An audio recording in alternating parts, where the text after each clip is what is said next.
Ration card ಇರೋಂಥವ್ರಿಗೆ ಒಂದು big update. February 15ನೇ ತಾರೀಕುವರೆಗೂ ಮಾತ್ರ ನಿಮಗೆ ರೇಷನ್ ಸಿಗುತ್ತಂತೆ. ಅದಾದ್ಮೇಲೆ ನಿಮಗೆ ಅಕ್ಕಿ ಕೊಡಲ್ವಂತೆ. ಹೌದಾ, ಇದು ನಿಜಾನಾ? ಯಾಕೆ ಈ ಥರ ರೂಲ್ಸ್ ಜಾರಿಗೆ ತರ್ತಾ ಇದ್ದಾರೆ ಅಂತ ತಿಳ್ಕೊಬೇಕು ಅಂದ್ರೆ ವಿಡಿಯೋನ ಕಂಪ್ಲೀಟ್ ಆಗಿ ನೋಡಿ, ಎಲ್ಲೂ ಕೂಡ ಸ್ಕಿಪ್ ಮಾಡಬೇಡಿ. ಮೊದಲನೇ ಬಾರಿ ನನ್ನ ಚಾನಲ್ ನೋಡ್ತಾ ಇದ್ರೆ ದಯವಿಟ್ಟು ಸಬ್ಸ್ಕ್ರೈಬ್ ಮಾಡ್ಕೊಳ್ಳಿ. ನೋಡಿ, ರಾಷ್ಟ್ರೀಯ ಆಹಾರ ಭದ್ರತಾ ಕಾಯ್ದೆಯಡಿ ನಮಗೆ ಭಾರತ ಸರ್ಕಾರ ಅಂದ್ರೆ ನಮ್ಮ ಕೇಂದ್ರ ಸರ್ಕಾರದ ಕಡೆಯಿಂದ ನಮಗೆ ಪ್ರತಿ ತಿಂಗಳು ಕೂಡ ಕಡಿಮೆ ಬೆಲೆಯಲ್ಲಿ ಅಕ್ಕಿ ಸಿಗ್ತಾ ಇದೆ. ಜೊತೆಗೆ ಒಂದಷ್ಟು ಬೇರೆ ಬೇರೆ ರಾಜ್ಯಗಳಲ್ಲಿ ಪಡಿತರ ಕೂಡ ವಿತರಣೆ ಮಾಡ್ತಾ ಇದ್ದಾರೆ. ನಮ್ಮಲ್ಲಿ ಕಾಳು ಅಥವಾ ಬೇಳೆ ಎಣ್ಣೆ ಏನು ಕೊಡ್ತಾ ಇಲ್ಲ, ಬಟ್ ಅಕ್ಕಿ ರಾಗಿ ಅಥವಾ ಗೋಧಿ ಏನೋ ನಮಗೆ ಸರಿಯಾಗಿ ಸಿಗ್ತಾ ಇದೆ. ಇನ್ನು ಮುಂದೆ ಅಂದ್ರೆ ಫೆಬ್ರವರಿ 15ನೇ ತಾರೀಕು ಮೇಲೆ ನಿಮ್ಗೆ ರೇಷನ್ ಸಿಗೋದು ಡೌಟ್ ಅಂತ ಕೇಂದ್ರ ಸರ್ಕಾರದ ಒಂದು ಹೊಸ ಮಾರ್ಗಸೂಚಿ ಹೇಳ್ತಾ ಇದೆ. ಯಾಕೆ ಈ ರೀತಿಯಾಗಿ ಅವರು ಆದೇಶನ ಮಾಡಿದ್ದಾರೆ ಅಂತ ವಿಡಿಯೋದಲ್ಲಿ ಹೇಳ್ತೀನಿ. ವಿಡಿಯೋನ ಕಂಪ್ಲೀಟ್ ಆಗಿ ನೋಡಿ. ಭಾರತ ಸರ್ಕಾರದ ಕಡೆಯಿಂದ ಪ್ರತಿ ತಿಂಗಳು ನಮಗೆ 5 kg ಕೇಂದ್ರ ಸರ್ಕಾರದಿಂದ ಸಿಗ್ತಾ ಇದೆ. ಪಡಿತರ ಏನ್ ಸಿಗ್ತಾ ಇದೆ, ಲಕ್ಷಾಂತರ ಜನ ಮಂದಿಗೆ ಇದು ಸಹಾಯವನ್ನ ಮಾಡ್ತಾ ಇದ್ದಾರೆ. ಜನರು ಹಸಿವಿಂದ ಇರಬಾರ್ದು ಅಂದ್ಬಿಟ್ಟು ಪ್ರತಿ ತಿಂಗಳು ಕೂಡ ನಮ್ಮ ರಾಜ್ಯ ಸರ್ಕಾರ ಆಗಿರಬಹುದು, ಕೇಂದ್ರ ಸರ್ಕಾರ ಆಗಿರಬಹುದು, ಪಡಿತರ ವಿತರಣೆಯನ್ನ ಮಾಡ್ತಾ ಇದ್ದಾರೆ. ಆದಾಗ್ಯೂ ಕೂಡ ಈಗ ಭಾರತ ಸರ್ಕಾರವೇ ಒಂದು ಹೊಸ ರೂಲ್ಸ್ ಗಳನ್ನ ಜಾರಿಗೆ ತಂದಿದ್ದಾರೆ. ನೋಡಿ, ಮಧ್ಯಮ ವರ್ಗದವ್ರಿಗಾಗಿರ್ಬಹುದು ಅಥವಾ ಬಡವರಿಗಾಗಿರ್ಬಹುದು, ಕಡು ಬಡವರಾಗಿರ್ಬಹುದು, ಎರಡು ಹೊತ್ತಿನ ಊಟಕ್ಕೋಸ್ಕರ ಪರದಾಡುವಂತ ತುಂಬಾ ಜನ ಲಕ್ಷಾಂತರ ಮಂದಿ ಇದ್ದಾರೆ. ಸೊ ಅಂತವ್ರಿಗೆಲ್ರಿಗೂ ಕೂಡ ಅವರು ರೇಷನ್ ಕಾರ್ಡ್ ಆಧಾರದ ಮೇಲೆ ಪ್ರತಿ ತಿಂಗಳು ಕೂಡ ರೇಷನ್ ಕೊಡ್ತಾ ಇದ್ದಾರೆ. ರಾಷ್ಟ್ರೀಯ ಆಹಾರ ಭದ್ರತಾ ಕಾಯ್ದೆಯಡಿ ಭಾರತ ಸರ್ಕಾರ ಈಗ ಕಡಿಮೆ ರೇಟ್ ಅಲ್ಲಿ ನಮಗೆ ಡಿಪೋ ಅಕ್ಕಿಗಳನ್ನ ಕೊಡ್ತಾ ಇದೆ. ಸೊ ಈ ಅಕ್ಕಿ ಅಥವಾ ಪಡಿತರ ಏನ್ ಕೊಡ್ತಾ ಇದ್ದಾರೆ ಅದು ರೇಷನ್ ಕಾರ್ಡ್ ಆಧಾರದ ಮೇಲೆ ಕೊಡ್ತಾ ಇರುವಂತದ್ದು.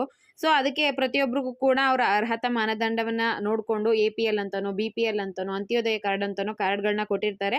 ಸೊ ಅದೇ ರೇಷನ್ ಕಾರ್ಡ್ಗಳನ್ನ ಮಾನದಂಡವಾಗಿ ಇಟ್ಕೊಂಡು ಪ್ರತಿ ತಿಂಗಳು ಕೂಡ ನಮಗೆ ರೇಷನ್ ಕಾರ್ಡ್ಗಳನ್ನ ಕೊಟ್ಟಿರ್ತಾರೆ.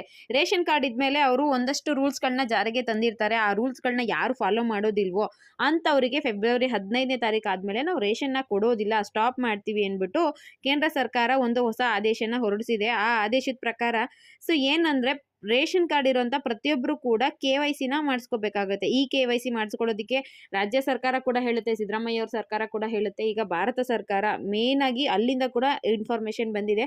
ಹೊಸ ಮಾರ್ಗಸೂಚಿನ ಅವರು ಪ್ರಕಟ ಮಾಡಿದ್ದಾರೆ. ರೇಷನ್ ಕಾರ್ಡ್ ಅಲ್ಲಿ ಯಾರು ಈ KYC ಮಾಡಿಸ್ಕೊಳ್ಳೋದಿಲ್ವೋ ಅಂತವರಿಗೆ ನಾವು ರೇಷನ್ನ ಕೊಡೋದು. ಫೆಬ್ರವರಿ 15ನೇ ತಾರೀಕು ಒಳಗಡೆ ಪ್ರತಿಯೊಬ್ಬರು ಕೂಡ ಈ KYC ಮಾಡಿಸ್ಕೊಬಿಡಿ.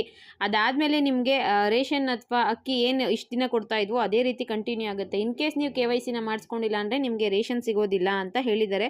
ಈ KYC ಮಾಡಿಸ್ಕೊಳ್ಳೋದಕ್ಕೆ ನೀವು ಯಾವುದೇ ಶುಲ್ಕ ಅಂದ್ರೆ ಫೀಸ್ ಕೊಡೋ ಹಾಗಿರೋದಿಲ್ಲ. ರೇಷನ್ ಡಿಪೋಗೆ ಹೋಗಿ ನಿಮ್ಮ ತಂಬು ಕೊಟ್ಟು ಆಧಾರ್ ಕೊಟ್ಟು ರೇಷನ್ ಕಾರ್ಡ್ ಕೊಟ್ಟರೆ ಅವರೇ ಆರಾಮಾಗಿ ನಿಮಗೆ ಮಾಡಿಕೊಡ್ತಾರೆ. ಆನ್ಲೈನ್ ಮುಖಾಂತರ ಕೂಡ ನೀವು ರೇಷನ್ ಕಾರ್ಡ್ KYC ಮಾಡಿಸ್ಕೊಳ್ಳೋದಕ್ಕೆ ಈಗ ಅವಕಾಶ ಕೂಡ ಕಲ್ಪಿಸಿದಾರಂತೆ.